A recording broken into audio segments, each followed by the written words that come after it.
Hello friend, welcome to share market live. मैं हूं सागर और आज के वीडियो में मैं आपसे बात करने वाला हूं अगले हफ्ते के लिए भारतीय शेयर बाजार के इंपॉर्टेंट ट्रिगर्स के बारे में। 3 दिन की लंबी छुट्टी के बाद जब 5 अक्टूबर को अगले हफ्ते बाजार खुलेंगे तो किस तरीके की हलचल रह सकती है, कौन सी ऐसी न्यूज़ होगी जो कि मार्केट को सीधी सीधी इम्पैक्ट करते हुए दिखाई देगी, तो उन सारी चीज़ों के ऊपर आज हम बात करते हुए दिखाई देंगे। सबसे पहले अगर हम बात करें वीडियो की शुरुआत में, तो ऑटो सेल्स नंबर जो है वो सीधे सीधे इम्पैक्ट डालते हुए दिखाई देंगे ऑटो स्टॉक्स को।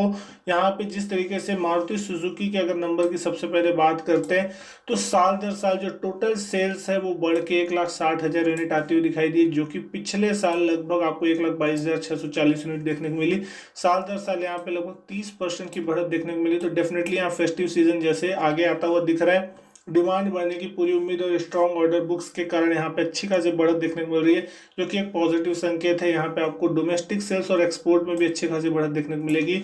वहीं अगर एमएनएम के डेटा की बात करते हैं तो एमएनएम के डेटा में भी आपको जो टोटल सेल्स है वो 77,000 के आसपास आती हुई दिखाई दी, जो कि पिछले साल लगभग 80,000 के आसपास थी।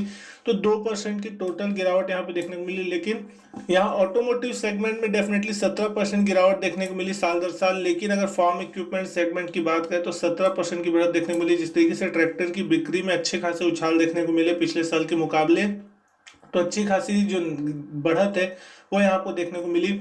वहीं अगर बजाज ऑटो के नंबर की भी अगर हम बात करते हैं तो थ्री व्हीलर्स की बिक्री में आपको डेफिनेटली दबाव देखने को मिला। 44% साल दर साल सेल्स गिरती हुई दिखाई दी।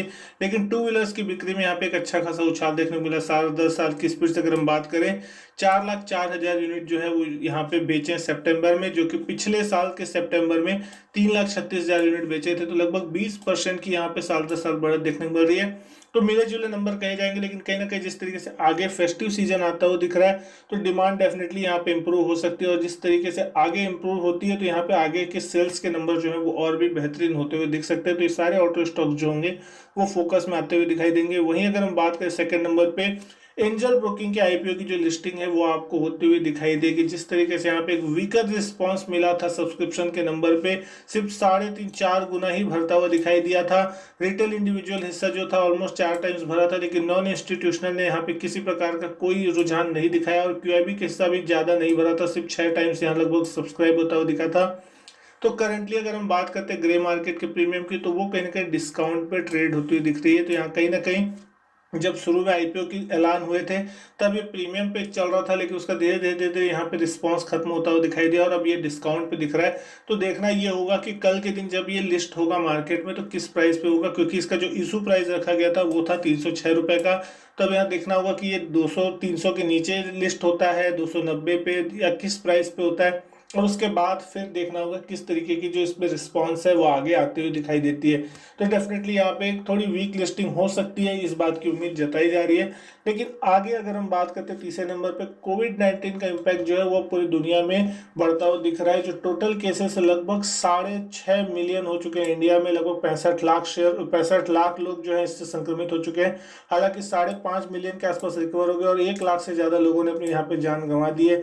दुनिया भर में आंकड़ा ऑलमोस्ट 3.5 करोड़ के आसपास पहुंच गए, जिसमें से लगभग 2,40,00,000 रिकवर हो गए और 10 लाख से ज्यादा लोग जो है यहाँ पे मर चुके हैं। लेकिन यहाँ पे अब सबसे बड़ी मुश्किल ये खड़ी हो रही है कि यूएस प्रेसिडेंट डोनाल्ड ट्रंप जो है वो खुद यहाँ पे बुरी तरीके से कोविड-19 से इम्पैक्ट होते हुए दिखाई दे रहे, संक्रमित हो चुके हैं और उनको वहाँ पे मिलिट्री मेडिकल सेंटर में रखा गया फॉर सम डे सर्वाइवल के लिए। तो उनकी सेहत की जो खबरें हैं वो भी यहाँ पे मार्केट के दौरान जिस दिन फ्राइडे को आती हुई दिखाई दी, तो अमेरिकी बाजारों में ऊपरी लेवल से एक तेज गिरावट देखने को डेफिनेटली मिली थी। तो मार्केट इस खबर के ऊपर डेफिनेटली नजर रखेगा कि आगे उनकी हेल्थ से लेके किस तरीके के खबरें आगे मार्केट के सामने आती हुई दिखाई दे रही है। तो दोस्तों ये चीज जो होगी वो अगले हफ्ते मार्केट को बहुत ही ज्यादा इम्पैक्ट करती हुई दिखाई दे सकती है। तो इस न्यूज पे आपकी खबर पे जो नजर है वो आपकी रहनी बहुत जरूरी है। साथ ही साथ अगर बात करें तो सेंट्रल गवर्नमेंट जो है वो यहाँ पे कोरोना वैक्सीन के लिए कुछ बात कर सकती है, कुछ अनाउंसमेंट कर सकती है आज।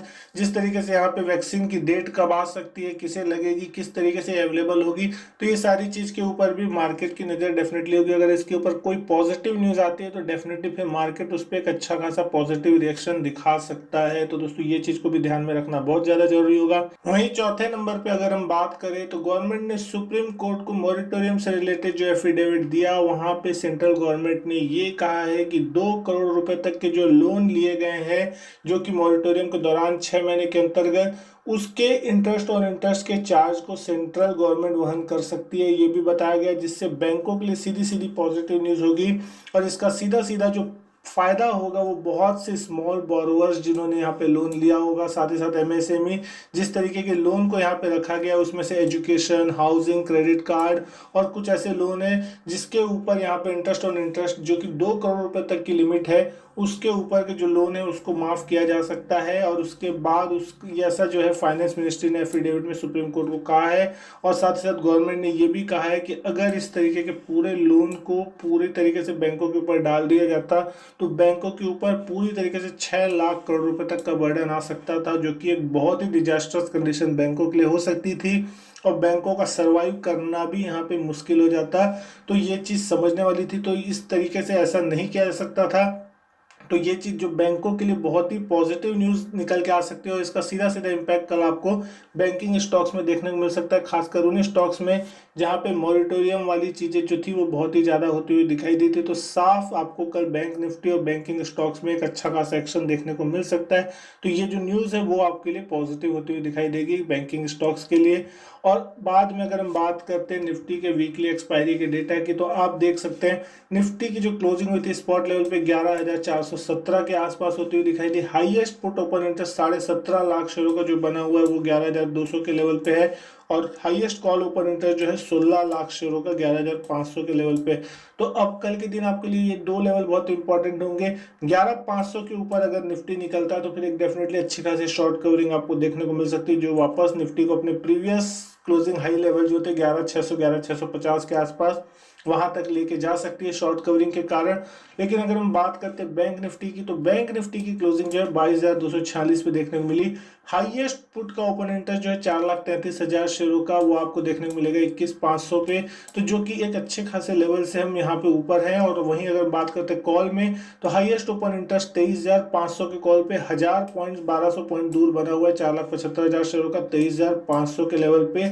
तो डेफिनेटली यहाँ पे कॉल में उतनी ज़्यादा पोजीशन ऐड नहीं हुई है, ये चीज़ ज़्यादा अच्छी, क्योंकि सभी मान के चलते क्योंकि अगर सुप्रीम कोर्ट से रिलेटेड या इंटरेस्ट और इंटरेस्ट से रिलेटेड किसी तरीके का कोई भी फैसला निकल के आता है तो वो फिर डेफिनेटली बैंकों के लिए पॉजिटिव होगा और उस कंडीशन में बैंक निफ्टी बहुत तेजी से मुंह दिखा सकता है और कॉल राइटर्स जो फिर बुरी तरीके से फंसते हुए दिखाई देंगे, क्योंकि 25,000 के लेवल से बैंक निफ्टी 20,500 के लेवल तक लगभग आता हुआ दिखा था। तो कहीं ना कहीं एक अच्छा ओवरड्यू बाकी है और यहाँ पे बुरी तरीके से बैंक निफ्टी जो है पिटा हुआ है, अभी भी उतना परफॉर्मेंस नहीं आया है जिस तरीके से बाकी इंडेक्स और बाकी स्टॉक्स ने परफॉर्म किया है। तो कहीं ना कहीं अगर बैंक निफ्टी में मूव आता है तो बहुत ही ज्यादा शार्प और बहुत ही बड़ा हो सकता है, तो उस कंडीशन में फिर कॉल राइटर्स फंस सकते हैं। तो यहाँ पे 23,500 के लेवल पे नजर रखनी होगी, देखना होगा कि क्या वापस मार्केट 22-23 हजार के लेवल को जो पूरी तरीके से निकाल के ऊपर क्लोज हो पाता है या नहीं हो पाता। लेकिन बात करें अगर इंडिया विक्स की, तो 18.5 के लेवल से नीचे इंडिया विक्स 18.35 के लेवल पे, तो कहीं ना कहीं एक लोएस्ट वॉलेटिलिटी जो है वो बुल्स के लिए अच्छा संकेत है कि यहाँ पे जैसे जैसे वॉलेटिलिटी कम होती हुई दिखाई देगी तो बुल्स को यहाँ पे तेजी करने का जो कॉन्फिडेंस है वो और भी ज्यादा अच्छे तरीके से आता हुआ दिखाई देगा और आगे चल के मार्केट में स्टेबिलिटी भी बढ़ती हुई दिख सकती है। तो मार्केट में एक अच्छी खासी तेजी आगे चल के आपको देखने को हो सकता है मिले अक्टूबर सीरीज में। लेकिन वहीं बात करें एफआईएस डीएस के डेटा की, तो ये मंथली डेटा अगर हम बात करते हैं तो सितंबर सीरीज में एफआईएस ने लगभग 11,400 करोड़ की लगभग बिकवाली की है।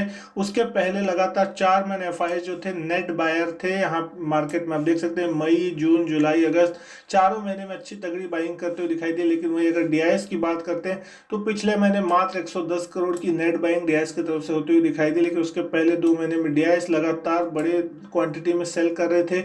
तो अब देखना होगा अक्टूबर का महीना किस तरीके से रह सकता है, क्योंकि प्रेसिडेंशियल इलेक्शन भी है नवंबर में और उसके पहले यहाँ पे अक्टूबर का महीना थोड़ा वोलेटाइल रह सकता है। डोनाल्ड ट्रंप की हेल्थ से रिलेटेड जिस तरीके के इशू निकल के आ रहे हैं वो भी मार्केट पर रिएक्ट करते हुए दिखाई देंगे। तो एफआईएस और डीआईएस के डेटा बहुत ही इंपॉर्टेंट होंगे जो कि मार्केट को अगले हफ्ते ड्राइव कर सकते हैं। तो एफआईएस के डीआईएस के डेटा बहुत ही कीनली वॉच करना आपको जरूरी है, कहाँ उनकी बाइंग चल रही है, कहाँ उनकी सेलिंग चल रही है। स्टॉक स्पेसिफिक जो मूव है वो आपको उनके डेटा से समझना बहुत ज़्यादा जरूरी हो सकता है। वहीं 7वें नंबर पे अगर बात कर ले तो ग्लोबल मार्केट जो है वो आपको थोड़े वोलेटाइल डेफिनेटली देखने को मिलेंगे। फ्राइडे के दिन हमारे जब बाजार बंद थे तो उस दिन अमेरिकी बाजारों में एक नेगेटिव न्यूज़ आई, जिस तरीके से डोनाल्ड ट्रंप कोरोना वायरस से संक्रमित होते हुए दिखाई दिए। उसके बाद अमेरिकी बाजारों में एक वोलेटाइल सेशन देखने को मिला। क्लोजिंग बेसिस पे बात करें तो निचले लेवल से डाउ जोन्स जो था वो थोड़ा रिकवर होता हुआ बंद हुआ दिखाई दिया। वहीं S&P 500 में भी निचले लेवल से अच्छी खासी रिकवरी देखने मिली, लेकिन नेस्डेक में अगर आप बात करेंगे तो अच्छी खासी गिरावट थी और उसने अपने दिन के कहीं ना कहीं लोएस्ट पॉइंट के आसपास जाके क्लोजिंग देने की कोशिश की। लगभग 2.5-3% तक की बड़ी गिरावट थी। वही यूरोपियन मार्केट भी यहाँ पे सारी गिरावट जो थे निचले लेवल से रिकवर होकर बंद होते हुए दिखाई दिए। SGX निफ्टी के भी लेवल की बात करें तो 11,400 के आसपास पहुंचता हुआ दिखाई दे रहा है। हालांकि 11,300 तक के लोएस्ट लेवल जो थे SGX निफ्टी ने भी छुए थे। तो निफ्टी फ्यूचर्स के जो ये लेवल है वो भी आपको अच्छे खासे रिकवर होते हुए दिखाई दे रहे हैं। तो हो सकता है सोमवार को आपको ये बैंकों से रिलेटेड जो पॉजिटिव खबरें निकल के आ रही है उसके कारण आपको एक अच्छी खासी गैप अप ओपनिंग देखने को मिल जाए। और सामने सामने आपको हो सकता है नेस्डेक की गिरावट के कारण आपको शायद IT स्टॉक्स में कुछ प्रॉफिट बुकिंग देखने का सिलसिला हो सकता है, मिल सकता है। तो मिक्स्ड क्यूज रह सकते हैं। तो आपको ध्यान देना होगा अगले हफ्ते ग्लोबल मार्केट के ऊपर भी बहुत नजर रखनी होगी कि अब ग्लोबल मार्केट्स ही जो है ये पूरा अक्टूबर ड्राइव करते हुए आपको दिखाई देंगे। वहीं 8वें नंबर पर अगर हम बात करें तो कुछ अदर ट्रिगर्स की, तो पिछले हफ्ते होने वाली जो RBI मॉनेटरी पॉलिसी कमेटी की बैठक थी वो इस हफ्ते हो सकती है ऐसा माना जा रहा है। तो इस हफ्ते उसके ऊपर भी आपकी नजर रहनी चाहिए। साथ ही साथ TCS के Q2 के रिजल्ट इस हफ्ते 7 अक्टूबर को आते हुए दिखाई देंगे। तो Q1 के रिजल्ट का यहाँ से शुरुआत होता हुआ Q2 के रिजल्ट जो है वो यहाँ से शुरुआत होते हुए दिखाई देगी। तो किस तरीके से रिजल्ट आएंगे और रिजल्ट से पहले IT स्टॉक्स किस तरीके से रिएक्ट कर सकते हैं, इन सारी चीज़ों पे भी मार्केट की किनली नज़र होगी। क्योंकि जिस तरीके से रिजल्ट से पहले अच्छी खासी गाइडेंस की उम्मीद में सारे IT स्टॉक्स जो है वो अपने हाईएस्ट लेवल के आसपास कामकाज कर रहे हैं। तो यहाँ पे किसी भी प्रकार का कोई भी नेगेटिव सरप्राइज नीजक रिएक्शन यहाँ पे इन सारे स्टॉक्स पे डाल सकता है। तो सारे स्टॉक्स पे आपकी पोजीशन जो है वो आपको देखनी होगी किस तरीके से मार्केट आपके लिए रिएक्ट करता हुआ दिखाई दे सकता है।